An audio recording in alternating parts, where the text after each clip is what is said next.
Chapter 49.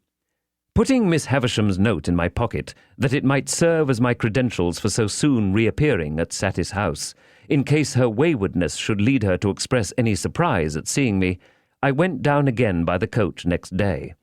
But I alighted at the halfway house, and breakfasted there, and walked the rest of the distance, for I sought to get into the town quietly by the unfrequented ways, and to leave it in the same manner.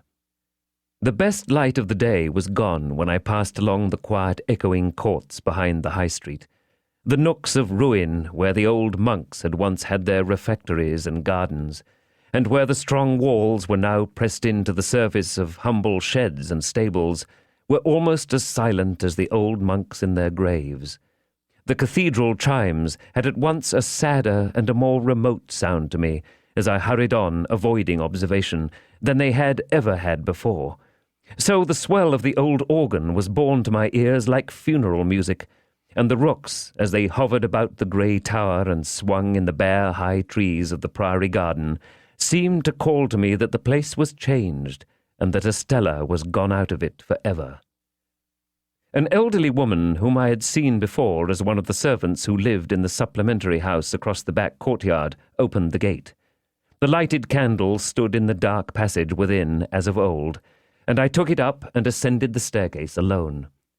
Miss Havisham was not in her own room, but was in the larger room across the landing. Looking in at the door, after knocking in vain, I saw her sitting on the hearth in a ragged chair, close before and lost in the contemplation of the ashy fire. Doing as I had often done, I went in and stood, touching the old chimney-piece where she could see me when she raised her eyes. There was an air of utter loneliness upon her that would have moved me to pity, though she had wilfully done me a deeper injury than I could charge her with. As I stood compassionating her, and thinking how in the progress of time I too had come to be a part of the wrecked fortunes of that house, her eyes rested on me. She stared, and said in a low voice, "Is it real?" "It is I, Pip. Mr. Jaggers gave me your note yesterday, and I have lost no time." "Thank you, thank you." As I brought another of the ragged chairs to the hearth and sat down, I remarked a new expression on her face, as if she were afraid of me. "I want," she said, "to pursue that subject you mentioned to me when you were last here, and to show you that I am not all stone. But perhaps you can never believe now that there is anything human in my heart." When I said some reassuring words, she stretched out her tremulous right hand, as though she was going to touch me, but she recalled it again before I understood the action, or knew how to receive it. "You said, speaking for your friend, that you could tell me how to do something useful and good. Something that you would like done, is it not?" "Something that I would like done very much." "What is it?" I began explaining to her that secret history of the partnership. I had not got far into it when I judged from her looks that she was thinking in a discursive way of me rather than of what I said. It seemed to be so, for when I stopped speaking, many moments passed before she showed that she was conscious of the fact. "Do you break off," she asked then, with her former air of being afraid of me, "because you hate me too much to bear to speak to me?" "No, no," I answered. "How can you think so, Miss Havisham? I stopped because I thought you were not following what I said." "Perhaps I was not," she answered, putting a hand to her head. "Begin again and let me look at something else. Stay. Now tell me." She set her hand upon her stick in the resolute way that sometimes was habitual to her, and looked at the fire with a strong expression of forcing herself to attend. I went on with my explanation, and told her how I had hoped to complete the transaction out of my means, but how in this I was disappointed. That part of the subject, I reminded her, involved matters which could form no part of my explanation, for they were the weighty secrets of another. "So," said she, assenting with her head, but not looking at me, "and how much money is wanting to complete the purchase?" I was rather afraid of stating it, for it sounded a large sum. £900. If I give you the money for this purpose, will you keep my secret as you have kept your own? Quite as faithfully. And your mind will be more at rest? Much more at rest. Are you very unhappy now? She asked this question, still without looking at me, but in an unwonted tone of sympathy.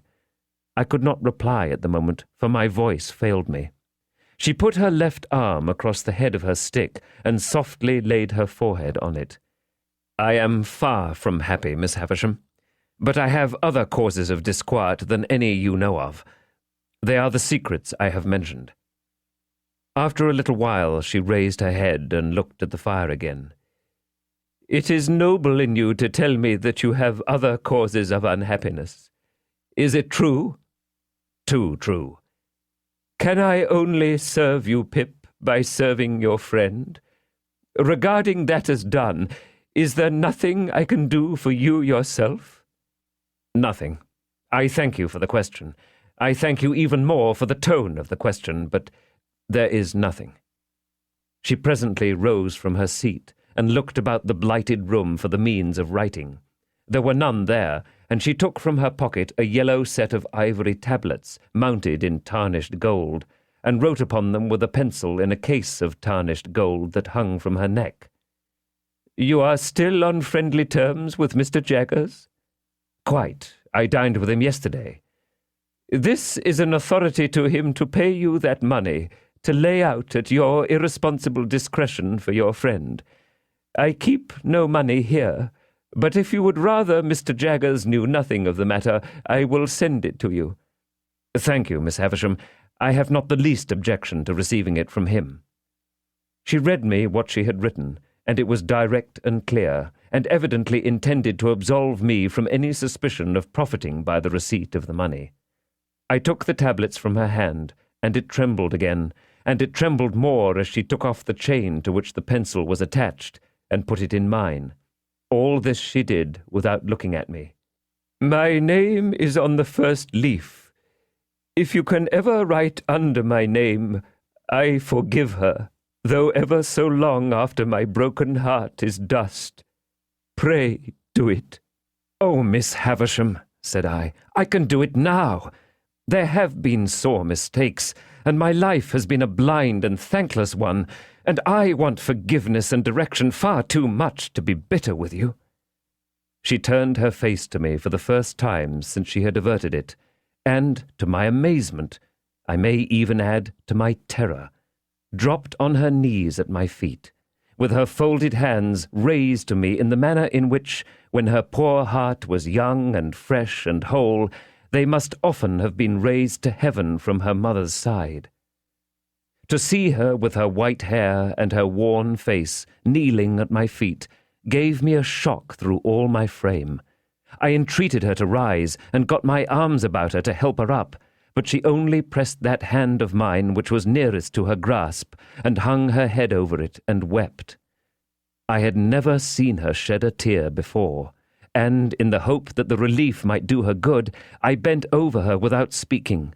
She was not kneeling now, but was down upon the ground. "Oh!" she cried despairingly.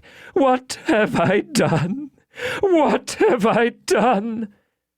"If you mean, Miss Havisham, what have you done to injure me, let me answer, very little.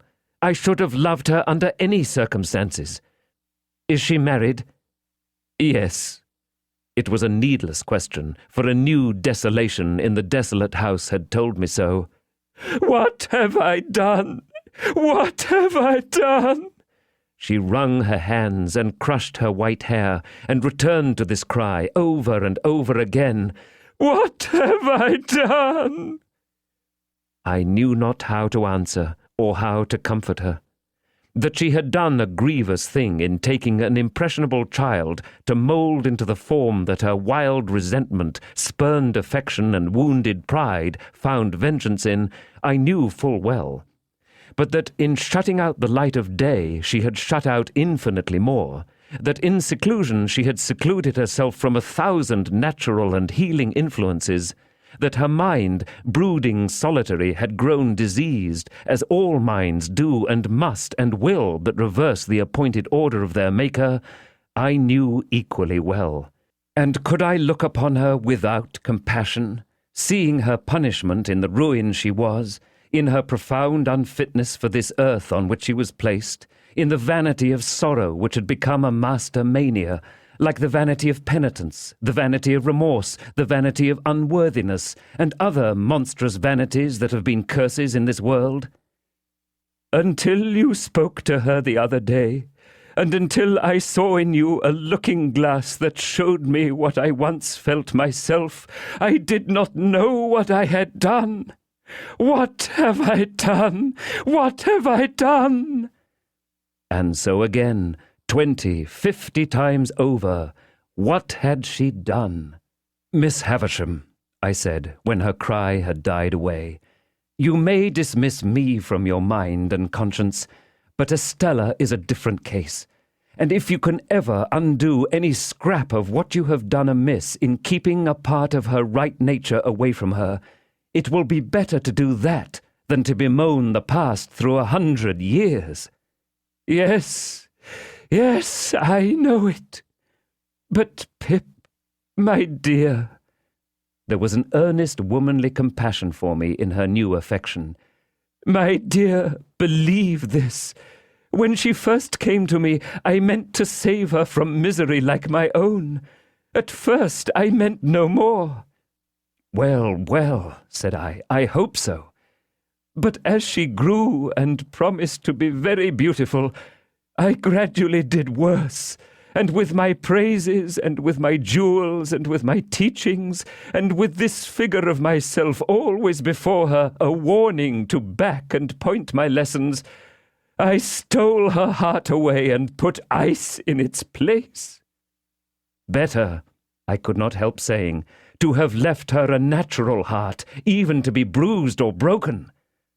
With that, Miss Havisham looked distractedly at me for a while, and then burst out again, "What had she done?"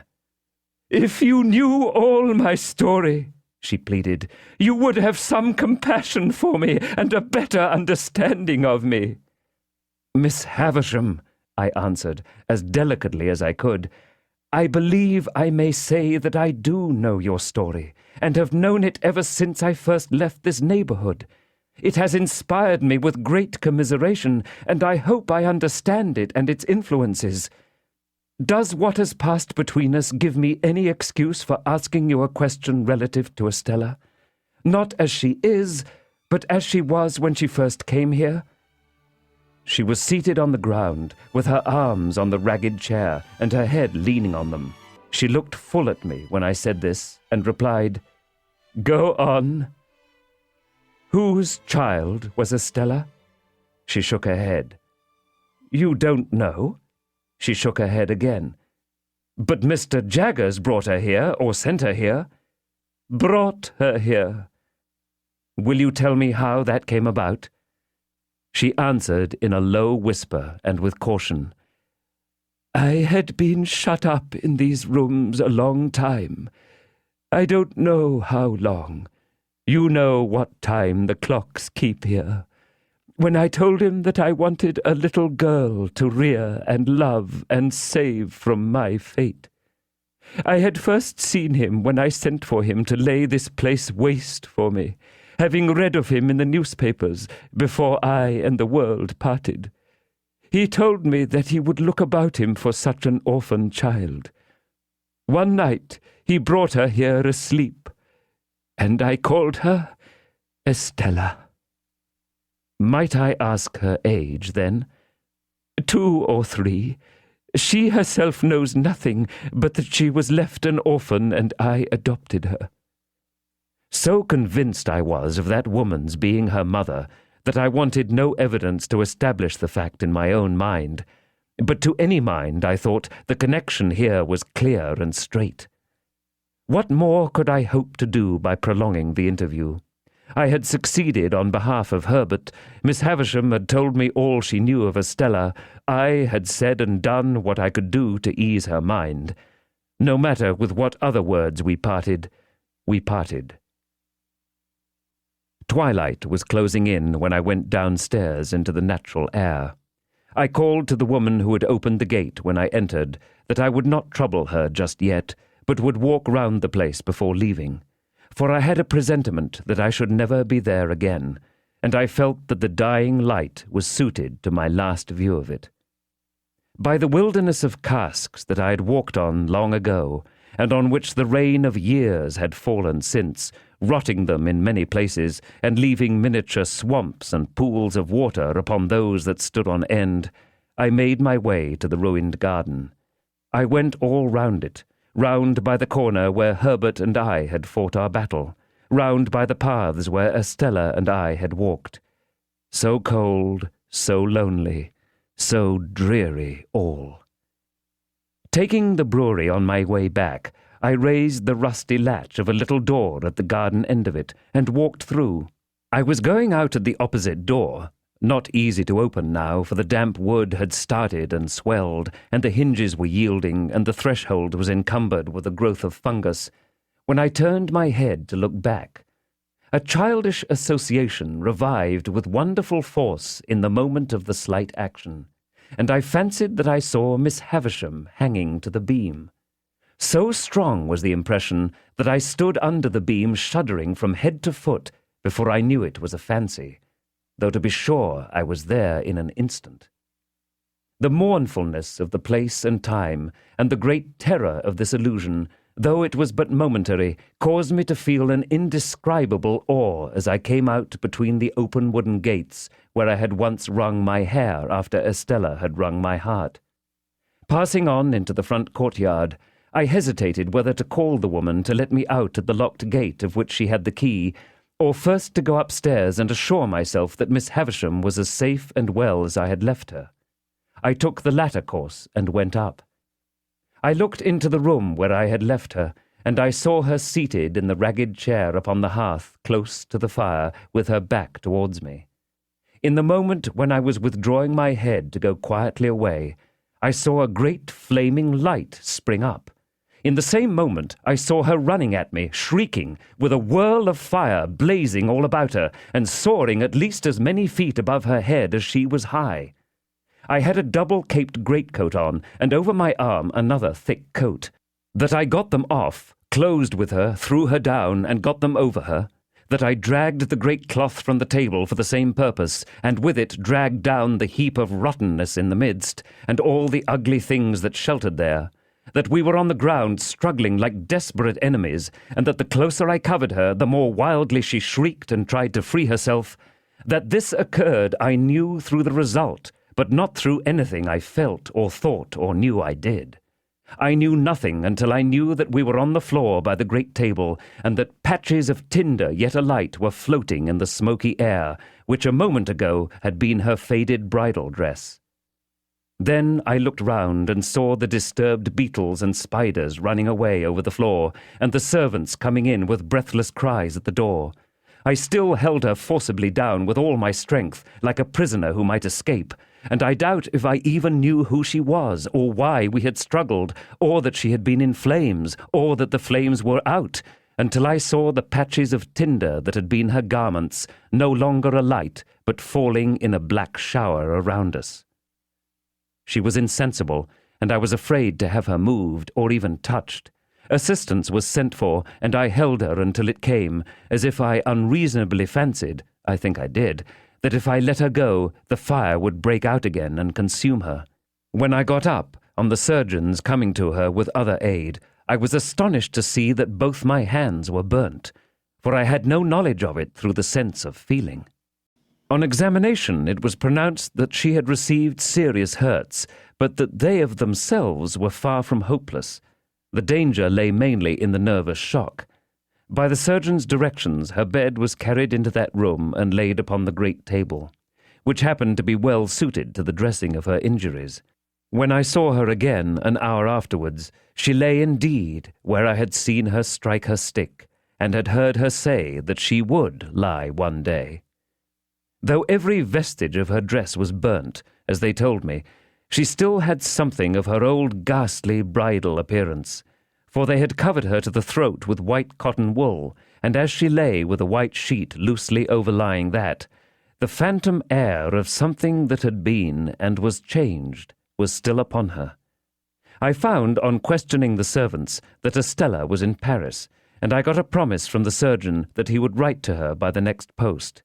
Miss Havisham's family I took upon myself, intending to communicate with Mr. Matthew Pocket only, and leave him to do as he liked about informing the rest. This I did next day, through Herbert, as soon as I returned to town. There was a stage that evening when she spoke collectedly of what had happened, though with a certain terrible vivacity. Towards midnight she began to wander in her speech, and after that it gradually set in that she said innumerable times in a low, solemn voice, "What have I done?" And then, "When she first came, I meant to save her from misery like mine." And then, "Take the pencil and write under my name, I forgive her." She never changed the order of these 3 sentences, but she sometimes left out a word in one or other of them, never putting in another word, but always leaving a blank and going on to the next word. As I could do no service there, and as I had, nearer home, that pressing reason for anxiety and fear which even her wanderings could not drive out of my mind, I decided in the course of the night that I would return by the early morning coach, walking on a mile or so, and being taken up clear of the town. At about 6 o'clock of the morning, therefore, I leaned over her and touched her lips with mine, just as they said, not stopping for being touched, "Take the pencil and write under my name, I forgive her."